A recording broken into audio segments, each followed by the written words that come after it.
Hello, class, and welcome back to the Nerd Academy podcast. I am your host, Jared Bachman-Stubbs, and joining me is my co-host with the co-most, Travis Grossman. If I ever take like a long hiatus from doing this, I want my return when you introduce me is to have a bunch of cans ready and just crack like 60 at once. 60 at once. That's a lot of hands. Yeah. We don't need hands. We'll rig something. We'll make it work. Just have like a pulley on a Joel string. could do it. We'll let Joel do that. I was an engineer for 2 years. Okay, you and Joel can do it. I passed the important classes. I just know like the weird things that I've seen Joel jerry-rig before. Like unnecessarily. Yeah, like your boom arm. Yeah. Yeah. That you're not wrong on that one. How are you doing, buddy? How was your week? It was okay. We took my mom out for her birthday. Went to that new tap house by the mall. I was up there, yeah. It's a little pricey. I didn't foot the bill, so I didn't really mind. But I was up there. I foot the bill. Yeah, it was all right. I'd go there again, like in a couple absolutely. Months. It's midterms week, so I had the terrifying realization last night at about 1 a.m. that my quantum mechanics exam was today and not Wednesday. Oh no, that's not good. I think I did okay. Yeah, I definitely fudged one. Like I wrote something down, but I had no idea how to do the last question, and then I didn't do half of another question. But I think I got the rest of it. Well, that's good. So I have an exam tomorrow, an exam Friday, an essay due on Thursday. All right, I'm here for it. I think I'm going to be all right. I think I'm going to make it. I know you're going to be all right. And then, as long as one of us does. Hey, and then we get to the end of the week. Schmodown time. Schmodown time. I'm wearing this crisp new Kevin Smets hoodie. I enjoy it quite a bit because, we KO'd Mike Kalinowski for the belt. You're going to get punched by the time this episode is over. I'm going to say it at least 2 more times. I'm going to come across this table. This thing's really comfy, too. It's like soft on the inside and really warm. That's why I love TeePublic. I love it. Quality stuff from them. And it's black, so I can wear it. Yeah. Times. Trying to think. I always have that feeling on Mondays where I'm like, I know I had a work story to tell, but now I just can't remember it. Yeah, I hear that. So, Jared, how was your week? My week was good. After Levi and I wrapped on this most recent episode of Knights of the Nerd Republic, he and I... So, the new joint that opened up in Greensburg, the BSB Wings, just like 2 feet away from Iron Rock. Oh, the place where Wing Hearts used to be. The place that charged a fortune and then didn't pay their rent. I love that that's why they got evicted. I tell people that all the time and they're like, no way. I was like, yeah, you paid a fortune for a burger that was only okay. And they didn't pay their rent. You want to talk about highway robbery, Levi bomb? You and I can agree, although their fries are bomb. But so I was gonna this is one of those I'll get there when I get there type things. And then I had a couple people come into the bar, and they were talking all this smack about how amazing this place was, and how every area every joint in this area that sells wings all uniformly claim that they have the best wings. yeah. I don't think there's a single place in the greater Westmoreland, Fayette County area that are just okay with going, yeah, our wings are good. All of them are have this almost virulent claim that they're the best and everyone else is a pretender to the throne. But when you think about it, and I say that I've been saying this a lot, what else is there to do around here besides eat? You can go see a movie, you can go bowling in a couple places, and you can go to a restaurant. And that's about all you got without going into the city. Yeah, without going into the city, yes. If you're prepared for a drive, you can party like a rock star. Yeah. And that's... But I mean, in the immediate area, it's excuse me, it's Saturday afternoon, and you're like, man, I'm still in, sweatpants and I kind of want to go somewhere and hang out with friends, but like I also don't. Yeah. You know? No. That's totally fair. But yeah, they're talking all this smack about these good wings. I'm like, all right, like. I ate one meal on Saturday, and it was what I ate at BSB Wings because I was like, I'm not allowed to eat anything after this today. I cannot take anything else in. So Levi and I go up there. He and I made a whole bro date out of it. We go up. Did he kiss you at the door? Yes. Good. He was a gentleman. He held the door open for me. I put out a little bit. As expected. I'm really hoping this is actually an episode he listens to because I'm waiting to get the message back from him. I assume as he held the door, you dropped to your knees, as all men expect. Shit! I wasn't prepared for that. Okay. No, but we went in, and so like they have a very clear setup. So like you're supposed to basically like take a menu, go sit down, come back up to the counter, return the menu, and then they bring stuff out to you as they go. They have their soda machine. They had Coke, Diet Coke, like and then the rest were craft sodas. So they basically had like a craft.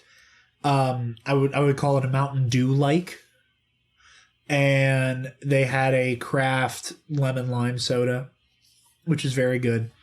And then they had like a raspberry fruit punch type thing. That's not really my flavor, so I didn't try that. The lemon lime one was really good. The Mountain Dew one like tasted like it wasn't bad, but it was just almost Mountain Dew, and it was bothering me. Yeah, that's how I feel with most like not Mountain Dews. Yeah, is that I'm like, it bothers me how close but not exact this is. Yeah, with the lemon lime one, and normally I'm a stickler for lemon lime. Normally I'm like, I will only drink Sprite.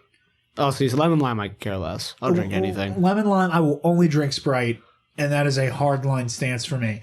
But this was like, this tastes slightly better than Sprite. So I was happy with it. But, so like I said, a front and back piece of paper.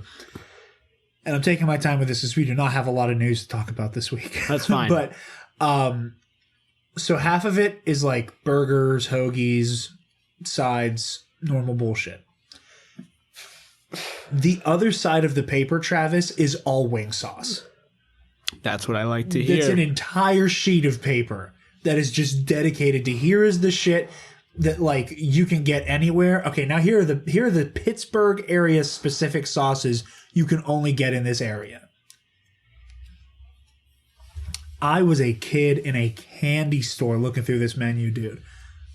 I gotta go there. I didn't even know anything had gone in there. Right. I told Levi because by the time everybody's home and off, like schedules become clear again. Levi will be 21. Joel will be 21. Obviously, you, me, and Mike already are. Spencer turns 21 at the end of May. We're all going up there. It's BYOD. Okay, that's different. Right? Like they have a liquor license, but their whole thing is like, like I think it's like $3 per 6-pack or something weird like that. I may not be right. Like but it's something bring in akin yourself. To that. Yeah. Okay. So like I was like, just come in with like an ass load of Blue Moon and we could just party like rock stars and eat an offensive amount of wings. Offensive amount of wings. I like that. We'll fly Connor out here. Like, we'll make it happen. Like, we'll fly him from the other side of the state. Yeah. Because that's necessary. That's environmentally friendly. I don't know about that one, Chief. I know. Just get him in a giant slingshot him across Pennsylvania. Zero carbon footprint. Yeah. Emissions are down. Just slingshotting people. But I got some wings and I got a hoagie. I got their Steel City wings. What does this entail? Is there actual metal coating the wings? Yes. Good. It is a buffalo ranch with a Parmesan sprinkle.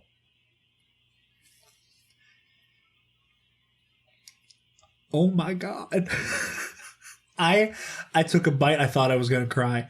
Like I was moved. It was a spiritual experience for me.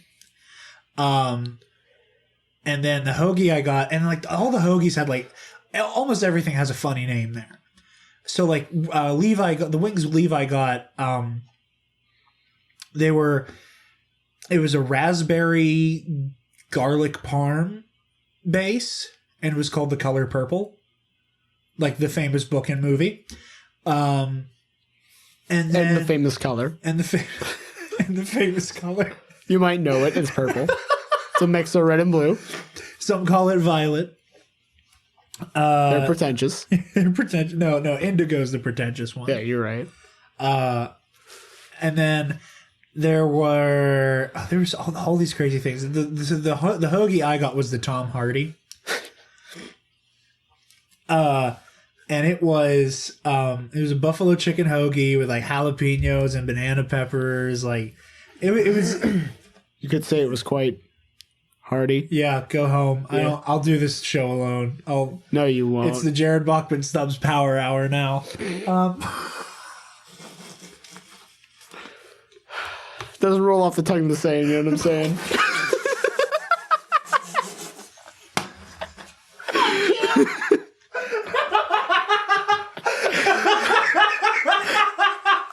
I thought I just saw water come out of your ears. Which is pretty impressive considering you're wearing headphones. Shit, okay. That caught me off guard. All over my glasses. All over my glasses.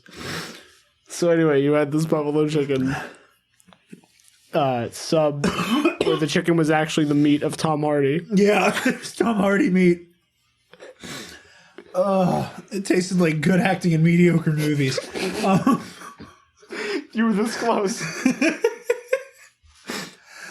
But yeah, it was really good. Levi and I, we spent most of our meal just kind of like quietly sexually groaning with like every bite pretty much. Like it was just one of those like, if you want, we can fuck around and hit it up after My Hero.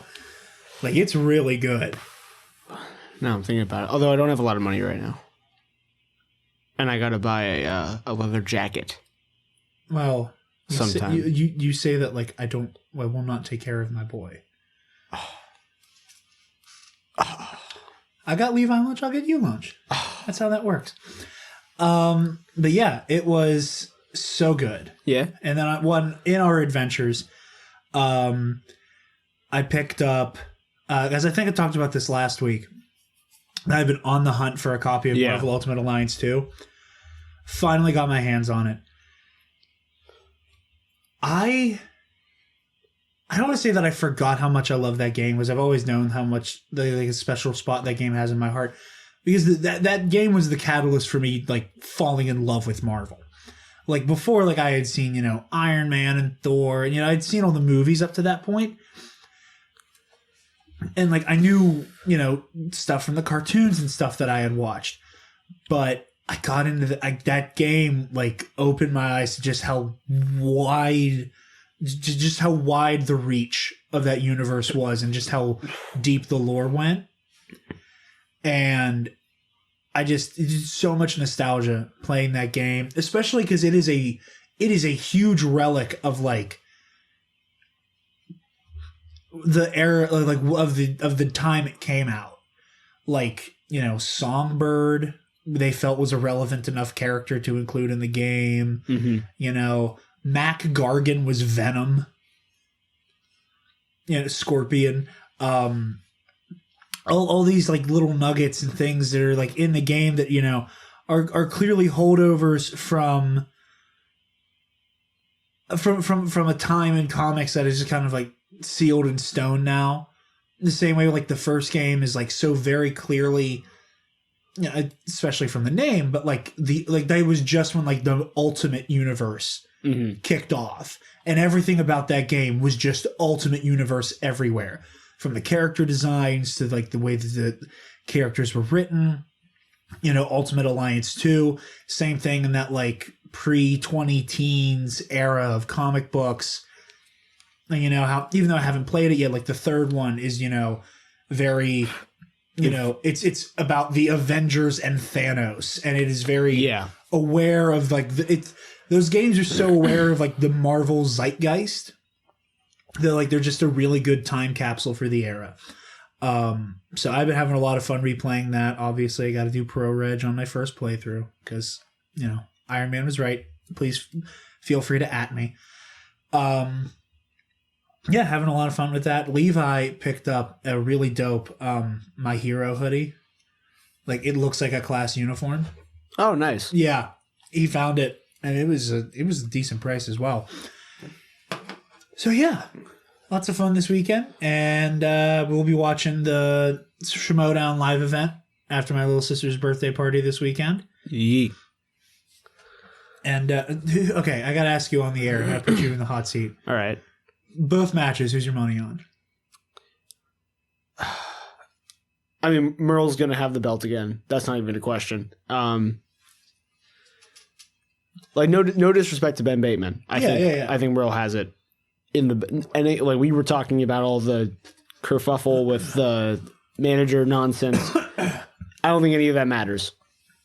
I think no matter what situation you put this set of people in, Merle beats Bateman. As for the Inner Geekdom match, I don't know. So like I haven't seen Alex Damon play in not Star Wars, and I don't know the person he's playing. So I'm just gonna say Alex Damon. Because at the very least, he's going to get every Star Wars question right, and if he's lucky, he'll spin Star Wars. Oh, I feel so bad for Emily Jacobson if he spins Star Wars. Like, I just don't know Emily. I haven't seen her. To my knowledge, I haven't seen her play. If she played last season, I probably saw it, and I just don't remember. If I'm not mistaken, and I might be misremembering, I'm pretty sure she's the one who I was like bugging out about because like she came out during her intro flourishing the same lightsaber I have, like the one I have a tattoo of. I'm pretty sure that was her who had that. Okay. Who had the blue acolyte. I'm gonna say Alex Damon only because I don't know either player. If I knew Emily and I thought she could take him, I'd say her. But I mean, my money's on Alex Damon because he has a belt, these are one of those, like, you're going in against someone who's already a champ. I feel bad for you kind of thing. I have a good feeling about Ben Bateman. I'm not saying he can't win. I'm just, like, in the same way going into the three-way at the season opener. Yeah. I was like, Bibbs or the kid could take this, but, like, in the standard timeline, Merle wins. And it was the standard timeline Merle won.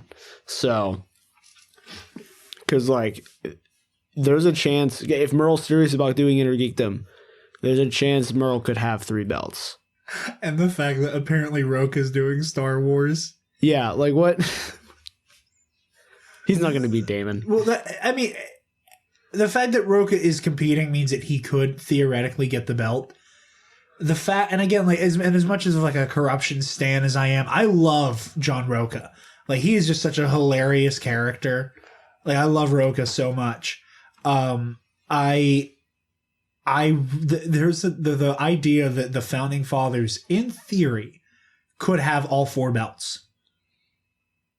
Is a distinct possibility. Yeah, because their current teams. Merle could take. They already have singles, but like Merle could take singles. Yeah, I'm saying like the fathers, not the Finstock Exchange. Like the 2 of them. Yeah, like Merle could theoretically get Inner Geekdom singles and teams, and Roka could totally play Inner Geekdom. He has the chops for it. I don't necessarily know if he could hang with, Kalinowski or Smets. Like, I think he's going to be he'd be one of those competitors that like would cap off at like a Chandru Depandi or like a. I know I underestimate Chandru a lot, but like I think Chandru has a good in the same way that like the first game I saw Smets play was when he lost to Kalinowski, and I still in that match was like he's going to have the belt by the end of the season. Like I just felt it. Not necessarily that he would end the season with it, but that he would at some point come in contact. Yeah. I feel the same way about Chandru. And I say that with, like, again, in my ideal timeline, Smets defends it all season. But, like, I feel Chandru could, in theory, come into contact with that belt. Only people who have ever defended a belt for that long were the Patriots. Oh, yeah, no, I'm not saying Smets will do it. I know. Right? I'm just saying, like, that is a practically unprecedented feat. And I'd love to see it done. Yeah. I don't care by who. And especially with all this drama, the idea of the Patriots coming back and the fact that that could happen at some point in some way, shape, or form makes me happy. But we have to talk about superheroes. Sir? Sir? What was that? We do this thing at work where we will walk by aisles that have a lot of, like, like one or two people in them. I said a lot, but not a lot. And as we walk by, just shout down the aisle, "Sir!" And then, like, watch them all, like, shoot to look at us as we walk away. It's hysterical. So we're 20 minutes in. You want to talk about some news? Oh no. Also, I just realized that there's a very good chance that while we're recording, the Project Luminous news drops. So this will be fun. So we have news from Sony's CEO, I believe is the CEO, either the CEO or whoever heads up Columbia Films and all of that stuff, that Sony and Disney are very much, yeah, I was right, it was Tom Rothman, Sony Pictures, are both very much trying to make something happen with Spider-Man in the MCU past the third movie. Currently, the contract dictates that there is going to be one more solo Spider-Man movie that is canon to the MCU, and then another movie that Spider-Man appears in, and Avengers 4, or maybe he shows up in Blade or some shit like that. Of all the ones you pick Blade. It was the only hero, Shang-Chi kind of as well. I was just trying to think of, like, someone who was more street level. That's fair. That would make more sense for Spider-Man to show up. Guardians of the Galaxy. Yes. Peter Parker in his attempt to escape prosecution for killing Quentin Beck just fucks off to nowhere. But yeah, I'm going to read directly from this CNET article. We know Tom Holland's Spider-Man will return to the MCU in 2 more movies, but Sony Pictures boss Tom Rothman wants to make more web-slinging adventures with Disney-owned Marvel Studios. Studio exec asked about the possibility of continuing the partnership during a Hollywood Reporter roundtable earlier this week. And he said, "I hope so." So, it's not a whole lot to go off, obviously, but I think there's been a lot of people who have been worried that there's been a resignation to once the deal's over, it's done. And there not being a whole lot of public talk about whether or not there would be movement moving forward. They also, at the roundtable, as previously reported by IGN, Disney Studios' Alan Horn, who cited the fans as a deciding factor in last year's decision to re-up the deal in the way that it did. The fan base, which is important to all of us, seemed to really respond to what Tom and all his folks had done before with our people, and they like it. Rothman acknowledged that Sony can do pretty well with Spidey even when Marvel Studios isn't involved, and cited Into the Spider-Verse. That is the only thing you can cite. Again, there's this weird thing where, like, either they make money or they're good. Yeah.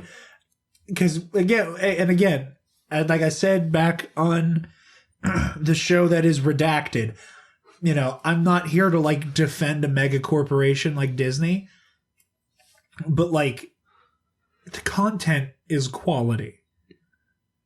And then that's the thing. Like, I'm not saying that, bow down to Disney, whatever. But Jared, what's that? Is that mouse money behind you? No, don't tell them about my mouse money. Oh God, no! Now there's a mouse shape. I love Disney Corporation. They're very ethically sound, and they don't their believe in workers, monopolies. They don't believe in monopolies What do you mean it was a monopoly by 21st Century Fox? Anyway. But yeah, like we really talk about Spider-Verse. You're like, oh yeah, Venom made an ass load of money somehow. Good or it makes money. Yeah, it's good or it makes money.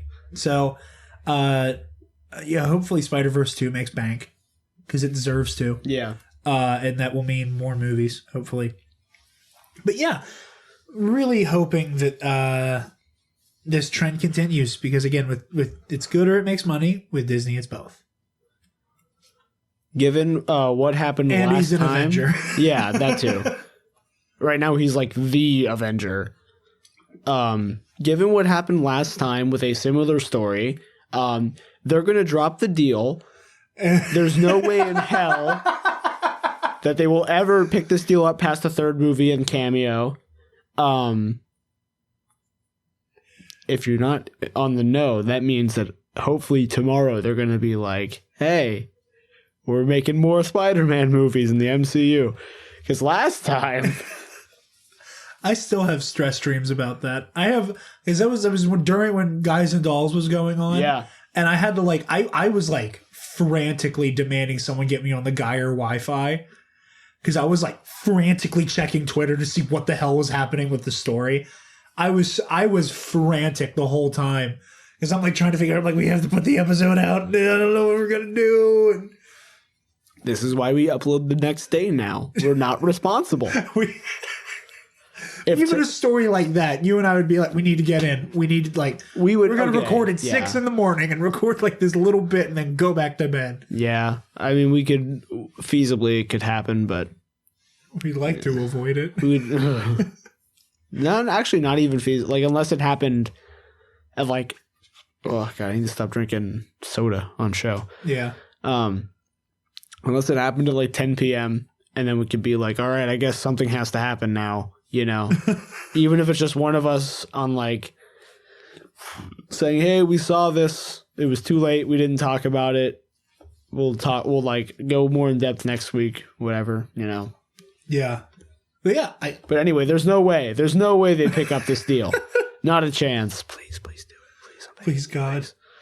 I don't want to go back to that crappy Spider-Man movies. Don't do that to me again. I defended the Amazing Spider-Man 2 for 3 years out of sheer fucking denial. You poor soul. I still have never seen that movie. I've never seen all of Amazing Spider-Man 1 in one sitting. I think I've seen the whole thing in pieces. And I think I might have seen most of 2 in pieces. But I know I haven't seen all of 2. Have you seen Gwen Stacy's hilarious death? Yeah. Yeah. Oh, it like the sound is what ruins it. Like, but anyway, you want this next one? Kevin Feige is an SJW low T beta, says Mark Ruffalo. I just got done like aggressively like calling Kaysen a beta earlier because he couldn't get off work to come to Kira's party and come watch the live event. And anytime he can't do something, I'm like, yo, you're beta male. And I try to do it with a straight face. But yeah, and this is a really interesting story, and these are one of those like weird behind the scenes things that I don't think a lot of people are aware of. But Ruffalo talks about everything, so you know. Yeah. Thanks, Mark. We appreciate it. But on the Graham Norton show, right? Yeah, I think it was Graham Norton. Was talking about how after Avengers, Feige wanted to abandon ship because they weren't letting him do more representative movies. Which, like, it's weird to think of, like, it's not weird, but, like, a guy being the one that's like, no, we need a woman movie. Like, guys, you don't understand. It could be so cool. Yeah, and like, and I don't, and again, you know, corporations with an ass load of money involved here. This was long before we, you know. I was back there doing my FaceTime. What? I didn't realize my computer wasn't muted in the clip when the Graham Norton show started playing. But hi, Mark. Oh, hi, Mark. But like, this was before that there was that very vocal push for like, you know, why is every action and or superhero movie, fronted by like, straight white, straight het male, whatever. Aren't straight and het the same thing? Yeah, I know. I went to say cis het and I got super straight. Just straight times straight, not equal straight. Does it equal something else?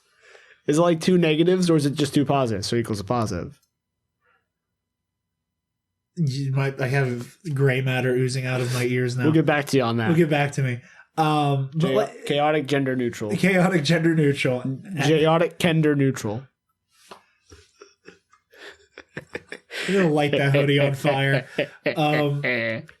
But I did like this was before that there was that big like, ooh, people are angry at studios because it's always white dudes.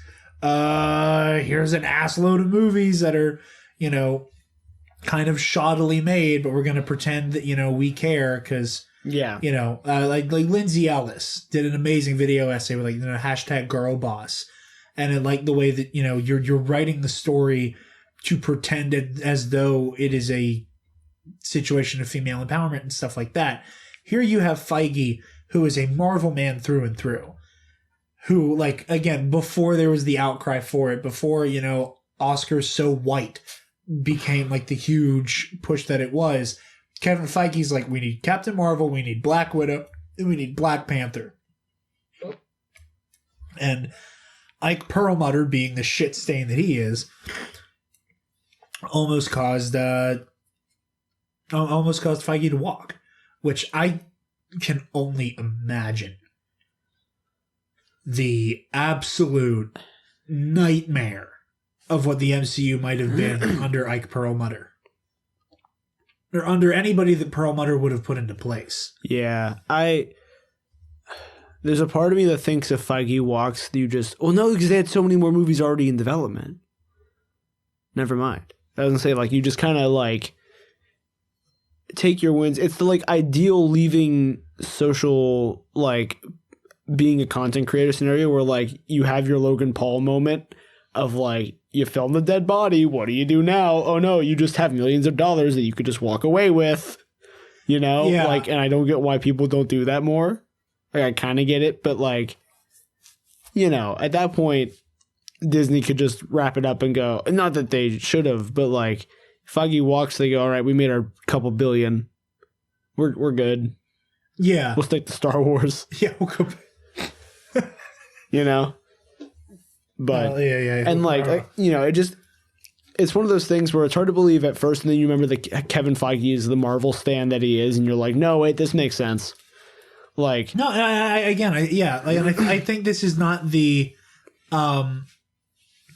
I don't think that this is the, a boardroom full of, old white dudes who go, oh, they don't like white people anymore. And that's what they take away from like the push for diversity. And they don't recognize, like, it's like, no, because like, you and I got to grow up with, Cap, Tony, Spidey, Batman, Superman, all of them. Surprisingly not a white Green, well, like, not predominantly white Green Lantern. Most Green Lantern stuff we had was Jon Stewart, which he's best boy. Best boy indeed. But still, yeah, like we had exactly, and like in so many of those, so many of those characters of color are either relegated to like cartoons or like deep cut shit, like your Black Panther, Luke Cage. Jon Stewart got his time in the sunlight, luckily, very deservedly, because he's an amazing character. But I just love that Feige was like, no, we need this. Yeah, not only did he like recognize the ethical reason for having it, like he has been so ahead of the curve. Yeah. Like and granted, there's a little bit of, there's a little bit of a self-fulfilling prophecy with this part of it, but like, the people realize that the MCU can work. Everybody starts trying to make a cinematic universe. Everyone tries to take a swing at it. Everyone's still trying. Everyone's like still trying and still failing. Other than them. You know, to the point where like you have big franchises that are trying to brand themselves as a cinematic universe by slapping the word saga on it, like the Fast and the Furious movies. Because Feige went, oh yeah, we've considered the first 3 movies to be the Infinity Saga. And then Paramount heard that and went, oh, that's how we do it. It's the Fast Saga. That's how we get people to like feel like this is a bigger story than it is. So when we get the Furious Saga, and then the Faster Saga, and then the Furiouser Saga. The Furiouser Saga, sweet Christ. Or would they be grammatically correct and go the More Furious Saga? Too fast, too furious. But yeah, I love Kevin Feige, and this is why.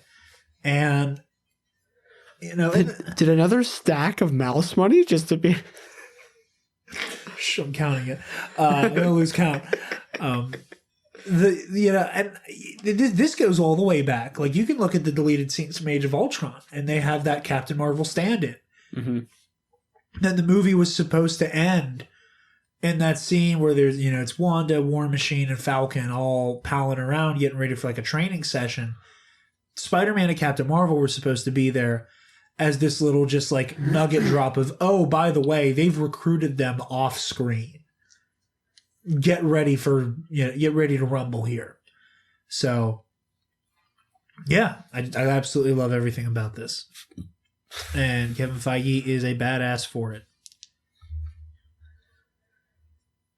All right, you're up. Oh, no, I'm up. Yeah, you took point on that. I did it. I did the thing. I didn't read any of these articles, but I did the thing. I've been busy. I know you've been busy. This next story, kind of a sad one. Comics, you did a little bit of recency bias here, but comics legend, I will say it, Dan Didio. He is out as the co-publisher of DC Comics. I'm going to read from this Hollywood Reporter article here. Industry veteran, had served in the role since 2010.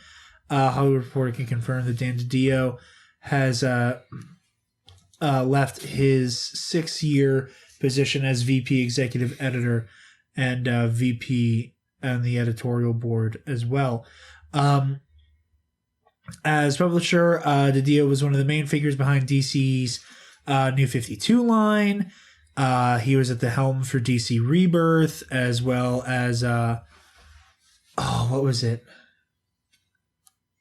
It was DCU, is what they called it. And I remember this was back when I would like religiously listen to Comic Book Cast.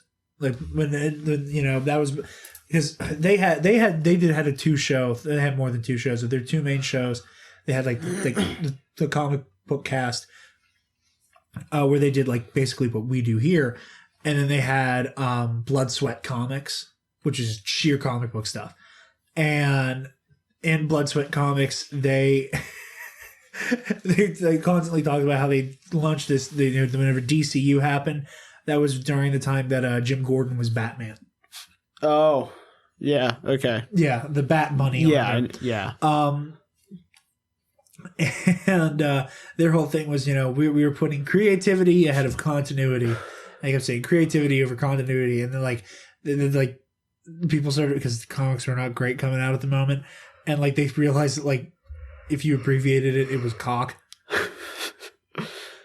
And anytime I'm just thinking back into that and having nostalgia for that hilarious era. Didio's departure comes ahead of an announced further relaunch of the DC Comics universe, which they do every couple of years. And it will restore even more elements removed as part of the New 52 reboot. While the projects have not officially been announced, certain stories that reportedly tie in have been, including DC's Free Comic Book Day release, Generation Zero: Gods Among Us. It's unclear if the plans for this relaunch will be delayed or canceled in the wake of this news. Since stepping into an executive role at the company, Didio has served as DC's public face at conventions and public events, and has worked to champion not only the company as a whole, but specifically the comic book division and comic book specialty markets as being integral to DC's success on an ongoing basis.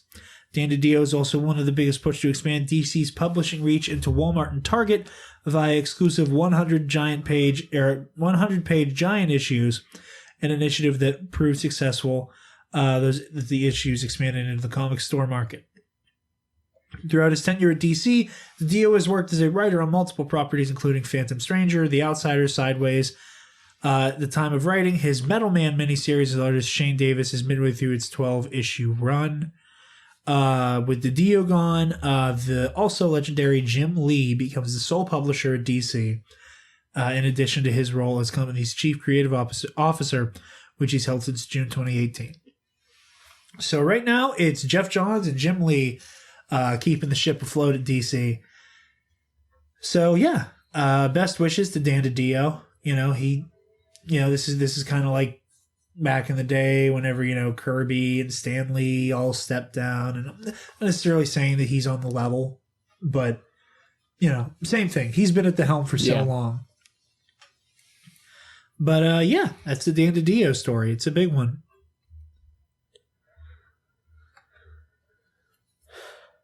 Travis? Me. Something Jim Gordon, something Jeffrey Wright. Jeffrey Wright reading up on Batman in preparation for the Batman. I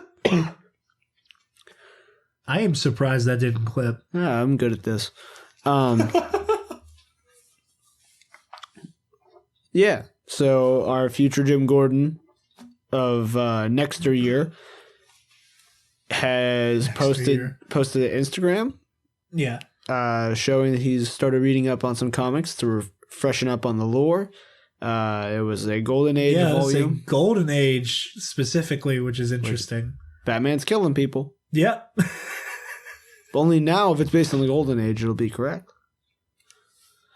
But yeah, this is cool. It's always good to see people in these roles really get into it. I think it makes their performance better. I think it makes the movie better as a whole. If they return for the character, it just makes them feel more right as the character. Yeah. No, I totally agree with that. No pun intended. But in the way that Margot Robbie is a better Harley Quinn because she loves Harley Quinn. Ryan Reynolds is a better Deadpool because he loves Deadpool, et cetera, et cetera. There's some favorite pictures whenever movies super early into production. I know whenever Doctor Strange and Captain Marvel were in pre-production, there are those hilarious pictures of both, respectively, Brie Larson and Benedict Cumberbatch just kind of chilling, reading their comics and getting an understanding for who Strange and Carol are. So yeah, this is a good sign. We're going to be coming back to the Batman in a minute because we have more Batsuit stuff to talk about. But in the meantime... In the time that is mean. Yes. The Suicide Squad has wrapped production, or it's finished filming in Panama, which already makes me happy that it sounds like the squad is going into some jungle Black Ops type feeling thing. So here for that, big time. They began shooting in Atlanta Pinewood, and then they're in Panama. Oh, never mind. I was wrong. It is wrapped completely.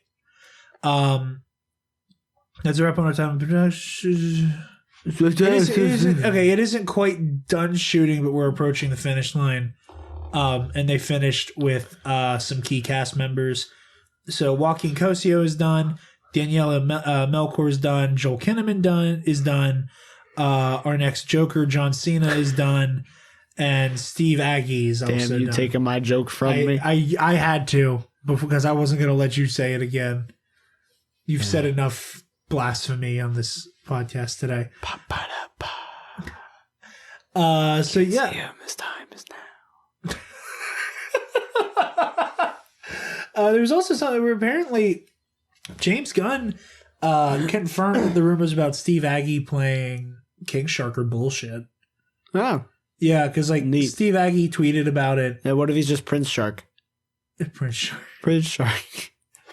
Take that as you will. No, he's the same thing as King Shark. Duke Shark. No, same thing as same basic principle as humanoid anthropomorphic shark, but he's super into Prince.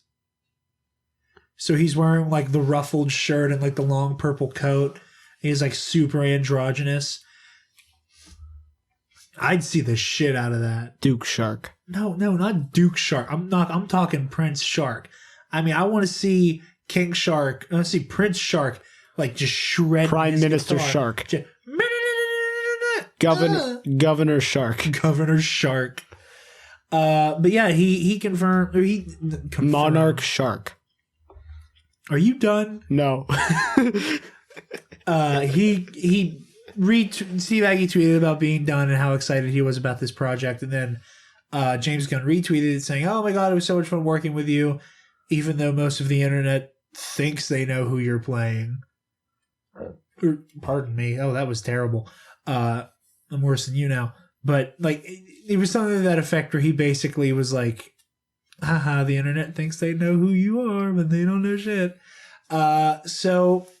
Fun stuff. I'm so excited for this movie. Yeah. I'm chomping at the bit for it. When does Suicide Squad come out? Next year. It is next year. Okay. Because next year we get that and the Batman. Oh my god. And Spider-Man. Oh my god. All three of them. Yeah.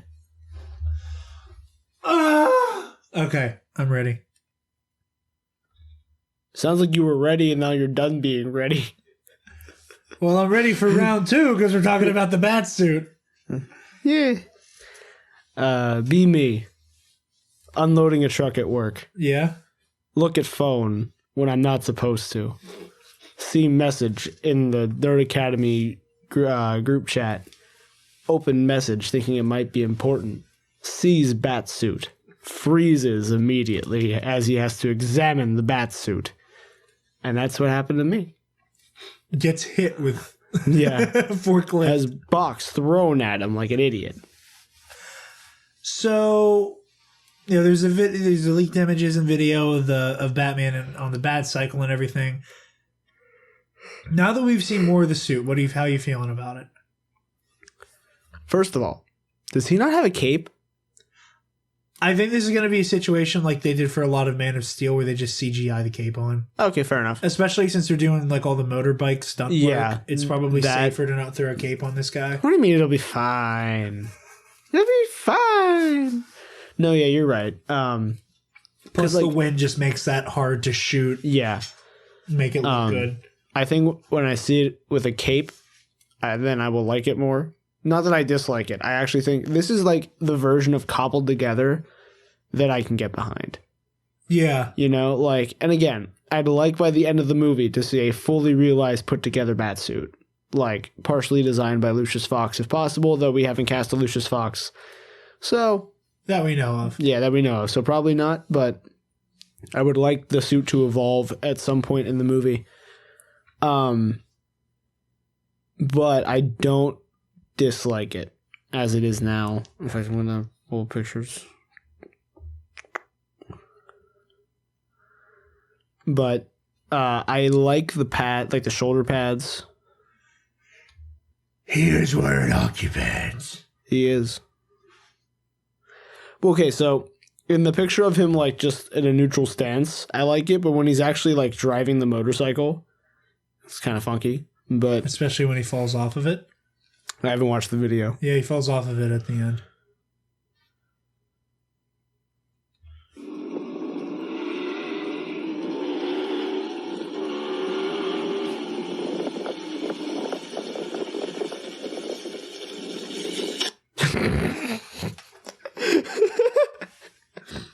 That's a meme. I'm making that a meme. The caption's good. Catwoman, can you come over, Batman? Nah, find the Joker. Catwoman, I stole a diamond. Batman. That's good. I've thought of a good one, but I'm going to tell you off air. That means it has a slur in it. No, it does not. It is not. I can confirm that it does not have a slur. And I can also confirm without hearing it that it doesn't. I just like poking fun. I am so afraid of getting canceled. Nah, we're fine. We're fine. We're fine. So what do you think of the ears? I'm happy with the ears. Yeah, me too. I'm happy with the ears. I like whatever's going on the gauntlets. Yeah, kind of crossbonesy. Kinda. Yeah, it looks like they're supposed to inject something. Yeah, that or or it might just be like a hydraulic thing in the gauntlet that like I said, that's what it kind of gives me the vibes of, that it's gonna like push out the pressure so that he can just really mollywop somebody. Mollywop? Yeah. Why, of all the words, did you just say mollywop? You know, like just like cold cock him, you know, it's like gah, right in the face.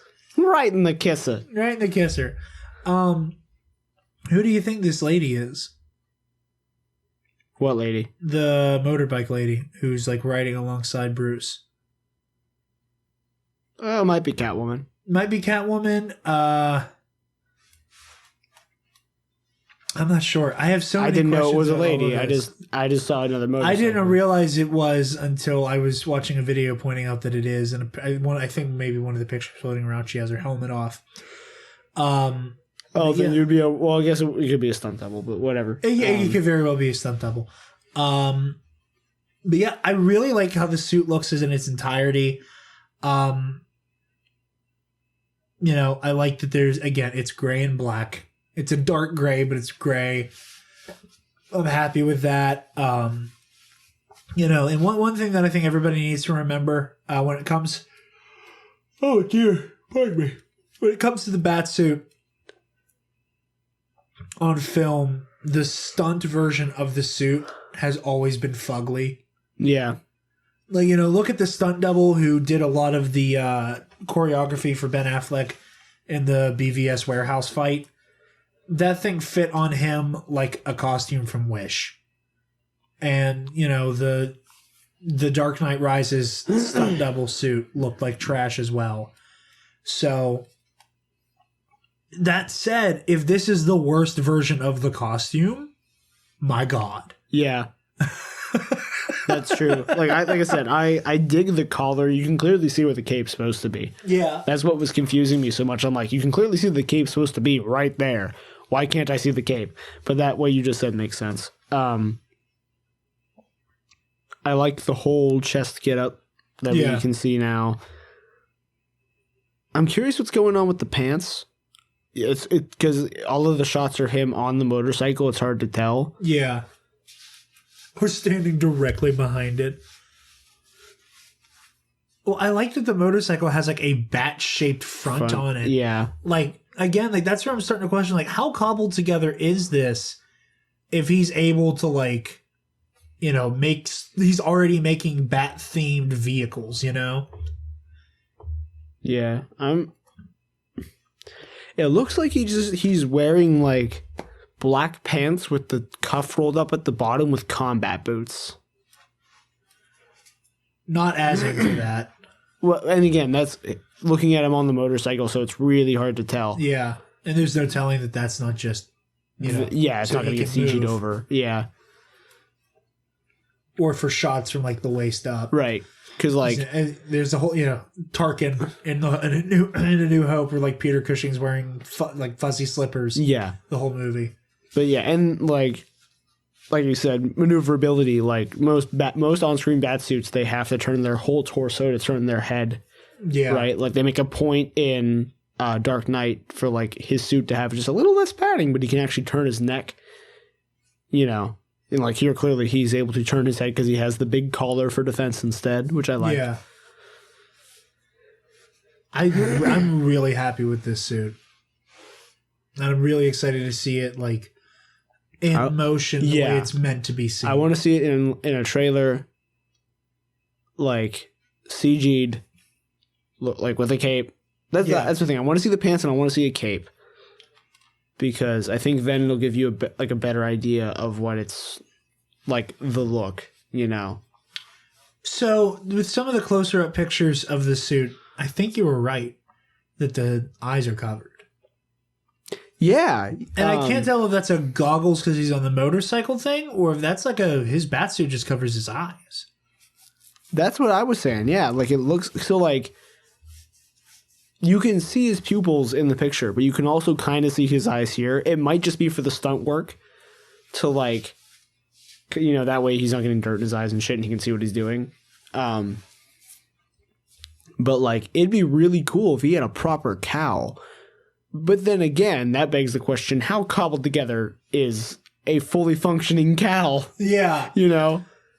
It also depends on like how fully functioning it is. Like, is it just lenses to cover his eyes, or is it like, does he have a HUD Yeah. with like, you know, scanner vision and shit? I think it'll depend. Do we know like what time period this is taking place? It's early in his career. No. I mean like, Oh, no, it's there people were seeing, I think X-rays were seen with smartphones. okay. So, okay. Presumably modern day. Yeah. All right. Because then the HUD isn't as unbelievable, especially early on. If it's just basic. And again, this could just be like, I need goggles to cover my eyes so people can't look me in the eye and be like, oh, hey, you're Bruce Wayne. You know? And so I can ride a motorcycle. Yeah, you already have a drugs. jaw that like... that only one hell Robert of a Pattinson jawline. could have. Yeah. You know? Never closed the door. I did not close the door.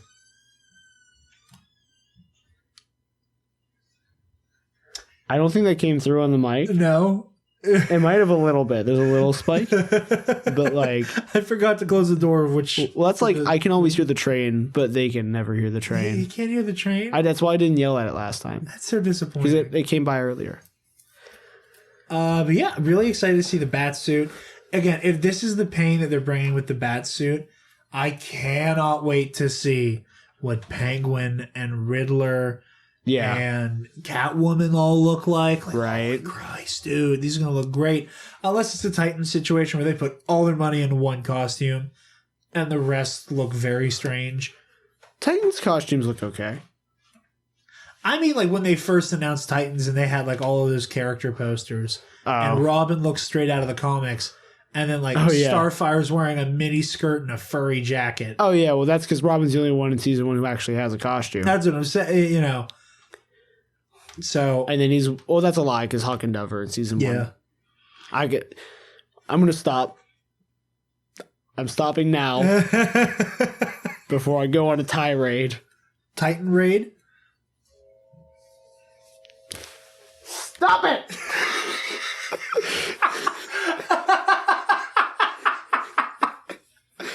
Stop it now! Hate that train. Um. I'll fight you like I'm going to fight that robot.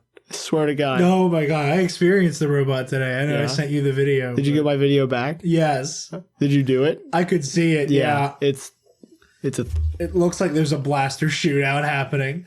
But yeah, very excited for this, and I look forward to seeing it. Yes. I am so excited for how this movie's gonna look, dude. Like, this suit is giving me all the hope for an aesthetically pleasing Batman. We're only about a year and change out. Yeah. So, year and 3 months? Year and 4 months? Yeah, roundabout. With that, is that everything? Yes. Double checking here. Yeah, that's all the news we have. Yeah. With a very top-heavy slice of life section. But not we're a very... we're about 50-50. About 50. Seriously? It was like 22-ish minutes of slice of life. Yeah. How much do we have in news going? We're at almost an hour. Okay. I'm Not happy of with news, but total. that. Yeah. So. Well, I'm happy with that.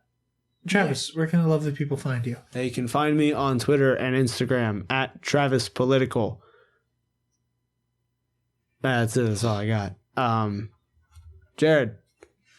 You guys can find me on Twitter and Instagram at DarkJedi2552. You can find the Nerd Academy podcast on Twitter, Instagram, Facebook, YouTube, and at our website at www.thenerdacademypodcast.com. As well as on Spotify and iTunes. Yes, of course. Which presumably is where you're listening. But Yeah. if you're like on one, but you prefer the other, hop around. See what feels right. Play around with it. Make sure you feel something. Oh boy. I don't know why I said that. Yeah, that got really uncomfy for me. I need you to not. There's no way they didn't hear that. There's no way in hell. I think it's a little bit. Yeah, right there. Yeah, that door Right got there. closed for us. Be sure to keep listening to all the shows coming out. You guys. Just a reminder, Nights comes out on Sundays now. Yes, we record on Saturdays, upload on Sundays. The boys talk about Clone Wars. I'm not there because I'm too busy throwing boxes at a robot that's useless. What does the robot even do? So it's supposed to scan the aisles for out spots so that, because we're supposed to have an automated unload line that's only manned by like 4 people. Our usual unloads take 6 to 8. This automated line, we're getting it in like April. Only needs 4 people.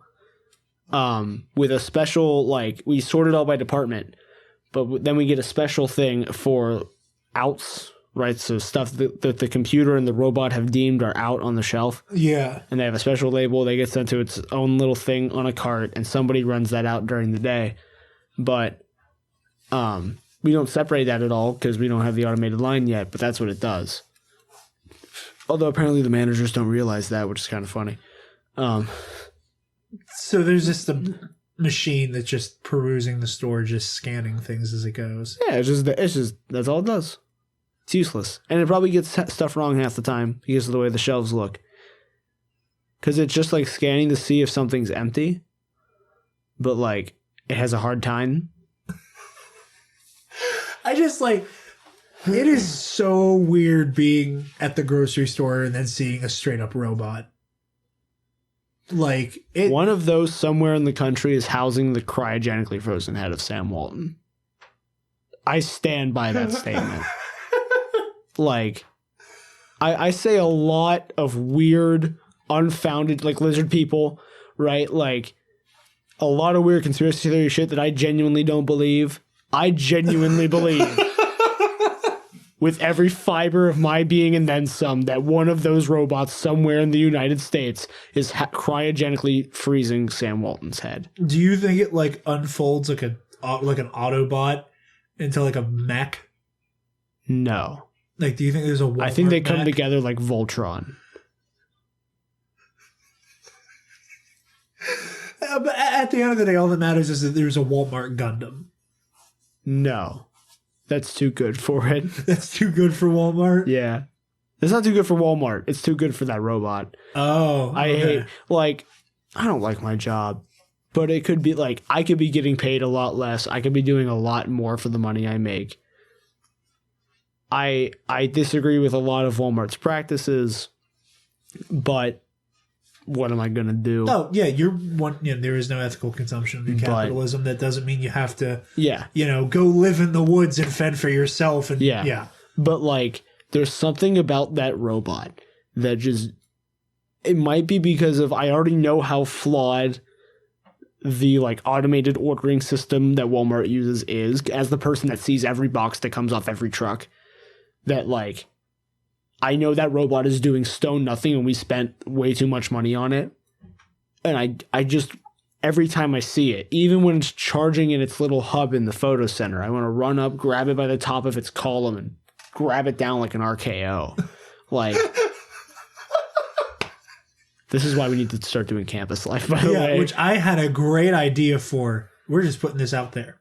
Okay. You know Greek life? Yeah. Greek life? Geek life. I mean, we're run it by everybody else. We'll see what happens. Yeah. We'll play with it. I think we talked about that before when we talked about naming the show. I don't remember. But that means we have to get, like, incredibly drunk, incredibly on drugs, stop saying bro a lot, get really good at beer pong. I'm not going to continue this joke because then it'll be in really bad taste. Ooh, okay. But here, I got one. Get someone to do like 20 shots and then climb a clock tower and fall off. That happened. I don't remember where. You know where you remember that from? Your friends who took Mrs. Leaper's law class. Because that was one of the mock trial cases. That is where you remember that from. Because someone in that theoretical trial, I was in the jury for that one. I didn't have to prosecute that one. I had to prosecute a woman. Prosecute. I had to prosecute a woman in a mock trial who murdered her abusive husband in cold blood. Yeah, how'd that feel? It didn't feel right. And apparently I did my job because the whole jury was they were like, I can't believe how into that. They were like, do you actually think she's guilty? I'm like, absolutely not. He deserved to die. I hope he burns in hell. That's why I could never be a lawyer, dude. It would take one. I watched some back when I watched shit. And the leg got caught in the wire. But back when I watched cable television, some show. Matt and or Tim, clip that.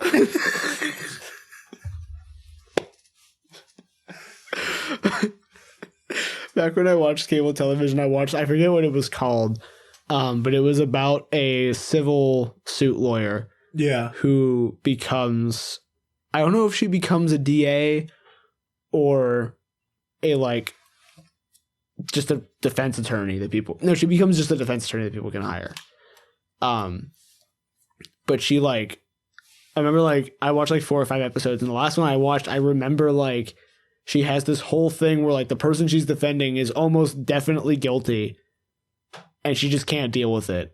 And she almost gets disbarred over it. And I was like, dog, I feel that. I could never. If I knew my defendant was guilty, man, there's no stopping me. See, as somebody who loves to act and as somebody who also enjoys being a heel, that was the only... It was enjoying acting. It was enjoying being the bad guy. But it also wasn't a real situation. It wasn't a real situation. If I was in that spot in a mock trial, I could do the same thing. But I could never in a real situation say that person was guilty. Yeah, and that was the other thing is just me being as competitive as I am. I was just because I was in real life, I'm glad this hypothetical monster was murdered. You had this coming. You beat this person into submission, and at the first opportunity they had, they took the power back. But I also had that mindset of this is the perfect trial for me to fail. I have to win this one. But yeah, that's where the clock tower thing comes from. I feel like I heard that. I've heard several frat scareaway stories. Oh, because we don't have Greek life at St. Vincent, but we had it at UT. I almost joined a frat. Yeah. There was 2 music frats, and I almost joined the one that wasn't band parents but actually students. I love that. But yeah, all kinds of fun stuff there.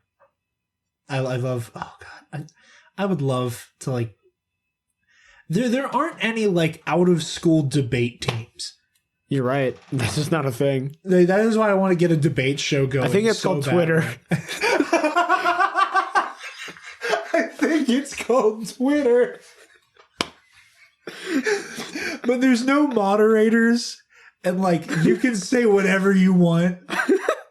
Debate team. Yeah, Step one, you knock the moderator out cold. Just cold sock him in the jaw. Yeah.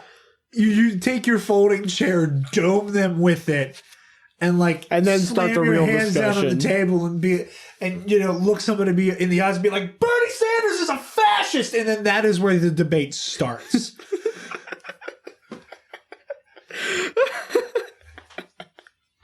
That is your beginning point. And now you work backwards. How did we get here? What happened? Getting drunk and jumping off of a clock tower. Class dismissed. Your homework is to jump off of a clock tower. Don't actually jump off. No. Go bungee jump off a clock tower. Don't say anything.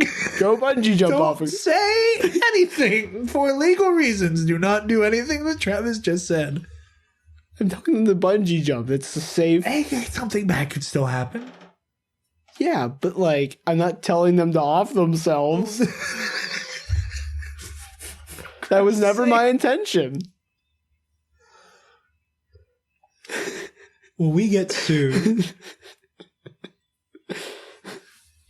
Your homework is to sue us. Oh, for fuck's sake.